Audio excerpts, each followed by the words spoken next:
And now, set your eyes on the future, and let's consider what really happened. And aloha, America. Welcome back to the show. We're talking about Ron Paul's call for an audit of U.S. gold reserves. And the reason this is important is because back in October of 2009, there was a scandal where gold bars that were working through the various gold brokerages of Europe and various international banks bearing the stamp marks from Fort Knox were found to be fakes. They were actually made out of tungsten, which is very, very close to gold in terms of its density and mass, although obviously much harder. And these tungsten bars were then covered in a very thin layer of gold and made to look exactly like the real gold bars in Fort Knox. And this story kind of came and went. It was definitely all over the media in the rest of the world. It was hardly mentioned in the United States. I think CNBC covered it briefly to sort of poo-poo and ridicule the whole thing. Now, what may be going on is, back in the 1960s, the Federal Reserve, right after the assassination of President John F. Kennedy, our silver coinage was removed from circulation and replaced with these clad slugs we're using today that are pretty much worthless. It took control of the value of the money out of the hands of the people, and it put it in the hands of the Federal Reserve.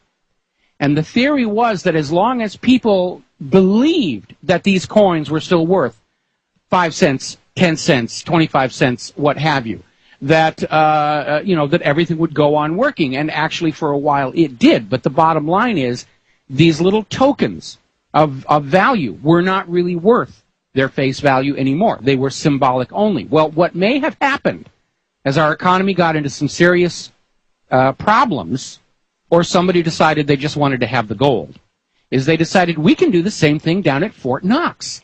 We can make up clad gold bars and make them look just like the real ones, and as long as people continue to believe, everything will be just fine. Because after all, you don't actually take apart your coins in your change, and, you don't actually take apart a gold bullion bar that is going around for investment purposes. Actually, however, somebody in Europe was doing a check assay on the bars, which involves basically drilling into the bar and taking a very, very tiny sample of the gold and making sure that it really is 24-karat gold, because fraud is not uncommon in the world's bullion markets. They don't want you to know that, but it isn't. And the assayer in Europe drilled into one of these Fort Knox bars and hit tungsten, broke his drill bit. And it was a big, huge scandal, and a couple of other people, there were even some videos on YouTube where some of these gold experts in Europe were showing these bars cut in half with the tungsten inside.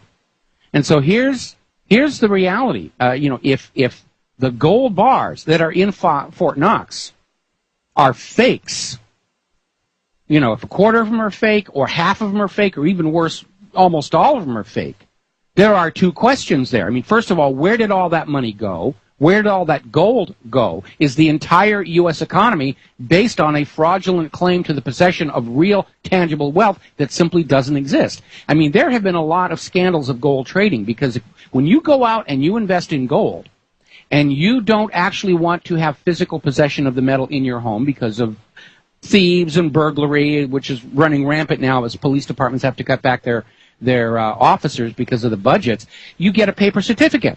But that paper certificate for your gold is really no more legit than the Federal Reserve note, and there have been several scandals where gold brokerages are selling more of the certificates than they actually have gold on hand for, basically running a reserve system of banking on the theory that people aren't going to all come in at the same time and trade their certificates in for the actual physical gold. Frankly, if I were you, I would do that immediately. If you are holding a gold certificate of deposit, go in, get the gold yourself.